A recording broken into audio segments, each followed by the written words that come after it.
peut-être un peu plus de temps pour s'asseoir et parler effectivement de cette Éthiopie qui nous tient à cœur, étant donné que nous aussi, ici, nous sommes une radio panafricaine.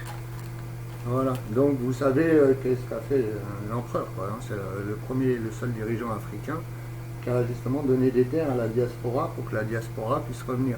Parce que tout ça parle de l'esclavage, hein. Je pense que vous en connaissez tous ça, hein, la déportation massive du peuple africain dans les îles.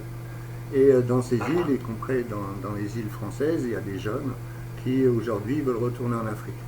Donc le problème, il est que... Alors, que représente d'un coup, que représente l'Éthiopie pour toi? Alors l'Éthiopie, pour moi, c'est la Terre Sainte, pour faire simple. Et c'est aussi son histoire qui la place comme ça. Donc avant la colonisation de l'Afrique, l'Éthiopie gérait toute l'Afrique.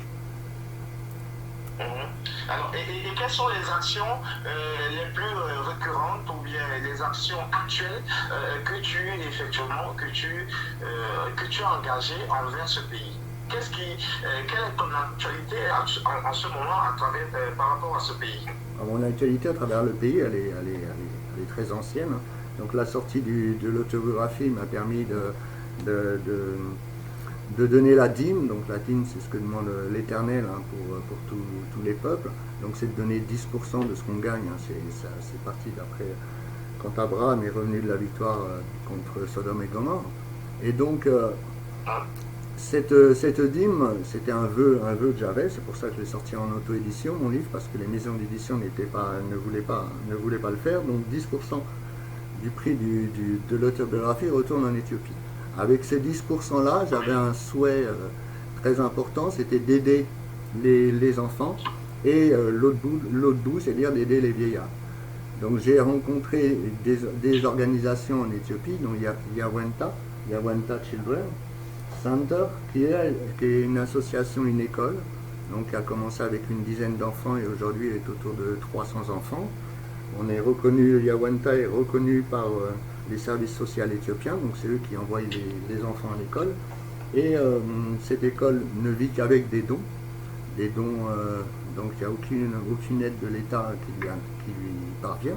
Donc c'est des dons. Beaucoup d'autres personnes aussi font des sons de système, font des actions comme ça à travers l'Europe pour avoir des fonds et les distribuer à Yawanta. Donc j'ai commencé à aider Yawanta en 2010, il y avait à peu près une vingtaine d'enfants, maintenant ça s'est énormément développé. Et j'ai aidé aussi une autre association qui s'appelle Ancien of Day, que je continue à aider les deux. Et Ancien of Day, eux, s'occupent des anciens Rastas. Donc quand je les ai aidés, c'était les Rastas qui étaient les premiers arrivés en Éthiopie, sur la terre de Chachamané, qui est ces 500 hectares qui a été donné par l'empereur pour la communauté afro, la diaspora afro qui était à l'étranger, pour pouvoir revenir et s'installer en Éthiopie, et aussi pour aider à la construction de l'Éthiopie. Donc, ces premiers Rastas, eux, se sont retrouvés dans des conditions médicales assez difficiles, et nous, on les accompagnait en fin de vie. Donc, par la médecine, pour les aider. Ensuite, j'ai aussi fait des actions parce que j'aime pas trop l'injustice, comme je vous ai dit, c'est ce qui m'a poussé à aller vers Sa Majesté. Donc, arrivé à un moment dans les années 2014 en Éthiopie, une loi avait été remise au goût du jour sur la nationalité éthiopienne. Donc, en Éthiopie, pour avoir la nationalité éthiopienne, il faut que les deux parents soient éthiopiens. Malheureusement, les anciens Rastas, eux, qui avaient eu la nationalité par l'empereur en même temps que les terres, leur nationalité a été enlevée quand le coup d'État a eu lieu en 1974 par le Derg, et ensuite une grosse partie des terres leur a été reprise. Donc j'avais fait des pétitions. Bon, j'ai été aidé à ce moment-là par une journaliste, Nadine Drummond, qui aujourd'hui travaille sur CNN, mais qui à l'époque était sur la chaîne Al Jazeera. Donc elle a fait un petit film aussi sur les enfants, parce que des Américains avaient eu des enfants avec des femmes éthiopiennes, ou des femmes éthiopiennes avec des femmes jamaïcaines avec des Éthiopiens. Et ces enfants-là, donc n'ayant pas les deux parents de nationalité éthiopienne, se sont retrouvés sans nationalité. Donc certains même avaient des commerces, s'étaient implantés dans la ville de Chachamané, donc se sont retrouvés sans rien, ils ont tout perdu. Donc j'ai lancé ces pétitions. Alors, Pascal, Oui. Pascal, d'accord. Alors, qu'est-ce qu'on peut faire? On fait certainement une deuxième partie. On fera une deuxième partie carrément de ton intervention dans cette émission, tout simplement. Parce que le temps nous est un peu imparti. D'accord. Oui, parce que voilà, moi, si devant certainement à l'écoute des auditeurs, que tu nous dises effectivement que tu reviendras peut-être à l'émission des samedis prochains pour qu'on continue à écouter ou suivre davantage ton périple pour l'Éthiopie. Avec Ta plaisir. passion pour l'Éthiopie. Avec plaisir. Ce sera avec plaisir que je reviendrai la semaine prochaine pour parler de l'Éthiopie. Sinon, maintenant, là, si je veux, parce que on ne sait jamais ce qui va se passer en une semaine, hein, ça se trouve, Dieu a déjà choisi ma fin dans 1 heure, donc on ne peut jamais savoir.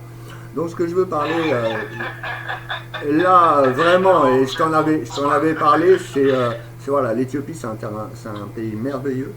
Il y a énormément de choses à visiter à l'intérieur. Et il faut revenir visiter l'Éthiopie. Aujourd'hui, c'est vrai, il y a eu des problèmes dernièrement. Aujourd'hui, c'est en train de se calmer. Il y a une possibilité de visiter en Éthiopie en faisant des sauts de puce avec l'Ethiopian Airlines, donc les lignes intérieures d'Éthiopie. D'accord. Voilà. Oui. Excuse-moi. Et donc, il faut venir visiter l'Éthiopie, il faut repartir, parce que ça fait 5 ans que le tourisme s'est arrêté en Éthiopie. Et depuis 5 ans, les guides eux-mêmes ont beaucoup de mal à vivre. Donc c'était 80% des devises étrangères qui rentraient en Éthiopie étaient issues du tourisme. C'était aussi 80% de la population qui travaillait dans le tourisme. Et aujourd'hui, toute cette population-là se retrouve sans rien. C'est-à-dire que la misère monte de plus en plus. Donc voilà ce que je voulais dire aujourd'hui. Je voulais faire une promotion et vous parler de différents endroits exceptionnels, vous présenter des amis guides, etc., qui peuvent aussi intervenir dans l'émission pour vous parler justement de ce merveilleux pays, hein, et ce merveilleux continent aussi qu'est l'Afrique, pour que voilà, les gens reviennent et visitent, pour que la peur ou ce qui empêche les gens de venir aujourd'hui, que les gens comprennent qu'aujourd'hui, voilà, les problèmes ont été réglés, et revenez en Éthiopie, revenez visiter ce pays, voilà, faites le maximum pour venir, parce que c'est magnifique. L'Éthiopie du Nord, c'est tout ce qui est religieux.